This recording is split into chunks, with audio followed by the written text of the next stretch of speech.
दिलीप काकांना विचारायचंय sir, nut म्हटलं की किस्से असतात आणि तुम्ही सगळे अवली नट म्हटल्यानंतर तर भरपूर किस्से या सिनेमाच्या दरम्यान घडले असतील. मी रिटायर्ड डॉक्टर आहे तर मला असल्या गोष्टी सवय नसते. कोकणातला तो सीन, सावंतवाडीचा सीन आहे, त्याच्यामध्ये नारळ सोलताना कोयत्याने नारळ सोलतानाचा सीन होता तो. तर मी जन्मात कधी नारळ सोलला नाही, कोयता हातात कधीच धरला नव्हता. अच्छा. आणि मला सांगितलं होतं की तुम्ही जोरात असा कोयत्यावर ते मारा म्हणून. हां, तर मी ते जीव खाऊन त्या नारळ फेकत होतो आणि मग मला जोर यायला मी देवाची नावं घेत होतो.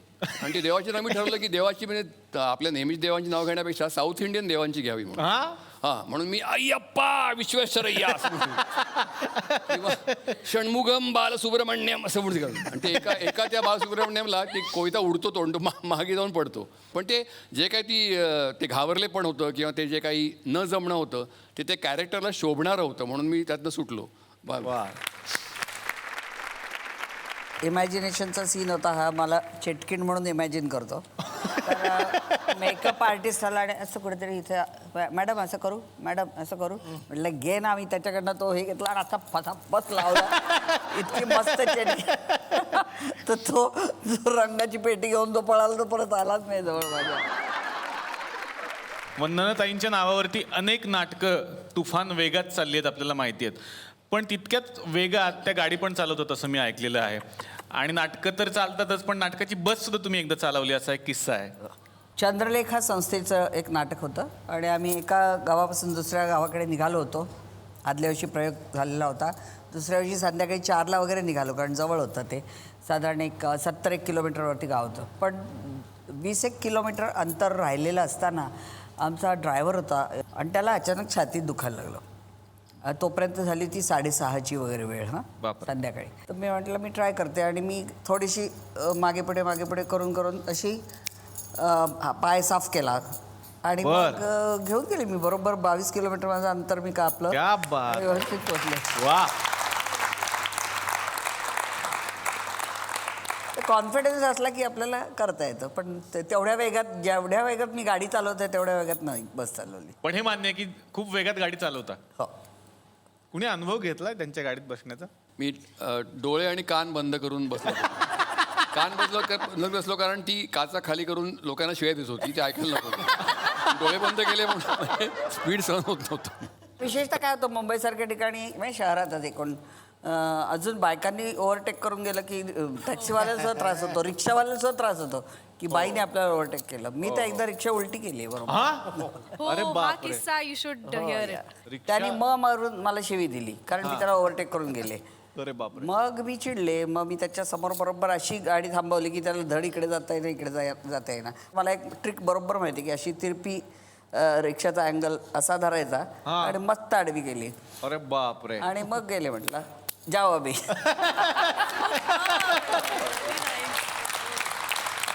बघितलं तरी तू प्रमोशन करते, बघतोय रिक्षावाला. तू सांभाळून राहा. तुला ते रिक्षात ऑइल वगैरे भरतात ना, ते बरोबर आमच्या बिल्डिंगच्या खाली फुटपाथवरती ते बाजूला 3-4 रिक्षा अशा यायच्या आणि ते बरोबर असं करायचं, म्हणजे ते ऑइल भरायचं वगैरे. ते माहिती होतं की अशा पॉईंटला अशी गेली की पडते. वा, कुठलं नॉलेज कुठे उपयोगी पडेल बघा माणसाला. विकास आज आमच्याकडे आलेले आहेत आणि विकास यांची एक वेगळी ओळख आहे, सगळ्या महाराष्ट्राला मला करून द्यायची आहे. मंडळी, आता जी सिनेमांची मी नावं सांगणार आहे त्यानंतर तुमच्या लक्षात येईल की विकास कदम सध्या काय करतायत.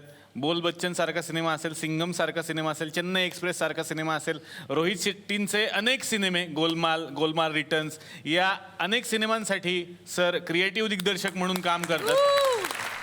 तर अशा या सगळ्या लोकांच्या सोबत राहत असतानाचा अनुभव कसा असतो? मी खूप ॲक्सिडेंटली हिंदी फिल्म इंडस्ट्रीमध्ये गेलो. मी गुजराती थिएटर करत असताना नीरज ओरा आणि परेश रावल यांची इच्छा होती की मी सिनेमात यावं, पण ते मला ती कधीच त्याची आवड नव्हती. आणि एका सिनेमासाठी मला त्या गोलमालसाठी त्यांनी सांगितलं, तर मी खूप पैसे मागितले. तर ते म्हणाले द्यायला तयार आहे. तर मला वाटलं हे काय. त्यानंतर परत मी माज करून अजून वाढवले पैसे, तर तेही द्यायला तयार झाले. अच्छा. काय शिकवायचं काय असं झालं होतं मला. म्हणजे असं कसं काय शिकवणार. तर ते तुषार कपूर. पण तो ज्या पद्धतीने त्याची इच्छा होती शिकायची, ते बघून मला वाटलं की अरे हे स्टार नाही आहे, ते नॉर्मल आहेत. आणि नंतर ते सगळं जाणवलं की हे स्टार पण हे लोकांसाठी ते दाखवतात, बाकी सेटवर किंवा आपापसात खूपच नॉर्मल आहेत. जोशी सरांच्या बरोबर तर खूप किस्से घडतात, पण यावेळेला माकडांनी एक किस्सा केला असं मी ऐकलं. काय झालं होतं ते? सिनेमाचं शूटिंग सुरू झाल्यानंतर तिसऱ्या चौथ्या दिवशी असं झालं की असं आभावानंच घडतं की तुमचं लवकर पॅकअप होतं वगैरे. फारच दुर्मिळ मला असा योग आला की लवकर पॅकअप झाला आणि मी इतका उड्या मारत आनंदानं दुपारी 4 वाजता हॉटेलमध्ये गेलो आणि तिसऱ्या मजल्यावरची रूम होती आणि कॉर्नरची रूम होती आणि मी गेलो आणि बघितलं तर 2-3 सफाई कामगार ते सगळी रूम स्वच्छ करत होते. म्हटलं असेल सफाई करत असतील आणि मी बघितलं तर त्या टेबलवर माझं डाएट चिवडा वगैरे बरंच काही मुंबईहून नेलेलं खाण्याचं होतं, त्यातलं एक पॅकेट फोडलेलं होतं. मला वाटलं की कदाचित यांना अप्रतिम गव्हाचा असा सुंदर चिवडा आणि बघून कदाचित राहवलं नसेल. कोकणातली माणसं आहेत, मोकळी ढकलेत, असं होऊ शकते की फोडला आणि खाल्ला वगैरे असं मला वाटलं की पण यानं कसं काय फोडला असेल वगैरे असं मी त्याला विचारायला गेलो. एवढ्यात तो म्हटलं की काय कळतं का नाही तुम्हाला, तुम्ही कशाला खिडकी उघडी ठेवली आहे ती? काय झालं ते म्हणली सगळी माकडं आत्ता खोलीत आली होती आणि त्यांनी वाट लावली सगळी. आणि मी जेव्हा बघितलं तेव्हा मला म्हणजे एवढा पश्चाताप, मनस्ताप, संताप असा सगळा झाला. मी नेलेले साधारणतः एक 10-12 चिवडे, खजूर, माझं एक अत्यंत एक्सपेन्सिव्ह औषधी तेलाचं हे होतं, ते माकडांनी काय त्या माकडाला आता तेलाचं असेल त्याला कशाला त्यात लावून बघा ते काढून त्यानं ती बाटली उलटी, मॉइश्चरायझर्स आणि वगैरे खोलीच्या बाहेर एसीच्या त्या ह्याच्यावर पडलेले आणि साधारणतः माकडं कुठल्या दिशेला गेलेली आहेत हे सगळे मला त्या डाएटच्या चकल्या, चिवडे आणि हे सगळं मी बघितलं आणि मला लुटलं माकडांनी सावंतवाडी. अरे बापरे. तुम्ही ज्या गावात आलाय त्या गावाचं नाव आहे थुकरटवाडी आणि आमच्याकडे सुद्धा एक सरपंच. गडबड करू नका, एकदम गडबड करू नका, शांत राहा, चुप बसा, एकदम चुप बसा. अरे हे हॅलो, काय तुमची एंट्री इकडून असते, आज तुम्ही तिकडे कसं काय बसलाय जाऊन? नाही काय झालं, ह्या प्रोग्राम मुळे इतका फेमस होऊन गेलो ना मी, हा. सतत असा पब्लिकचा करायला माझ्या भोवती असते. हा? बघा ना, अशा जवान जवान पोरी माझ्या अवती भोवती येऊन राहतात. असं सगळं. नाही नाही, पब्लिकचा गाराडा तुमच्या भोवती नाही आहे, मग बसलेल्या गाराड्यात तुम्ही जाऊन बसलाय. अच्छा, म्हणजे मी पब्लिक मध्ये मी येऊन बसलो काय? हा. अरे सॉरी 1 मिनिट, येतो येतो. चला हटव.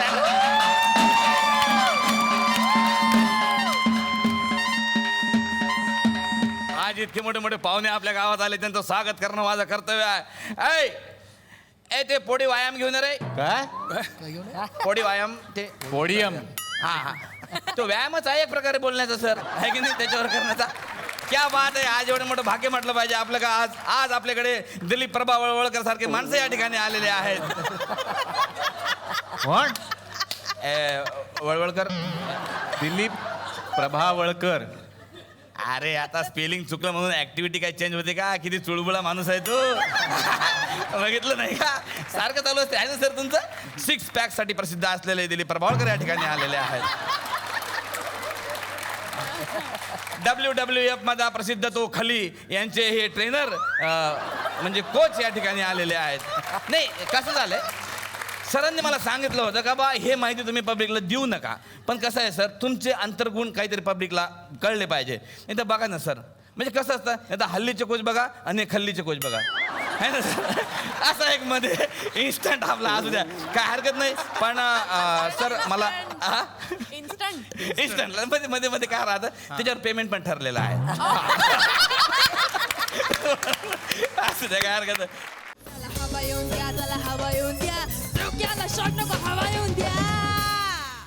मी मराठी, झी मराठी.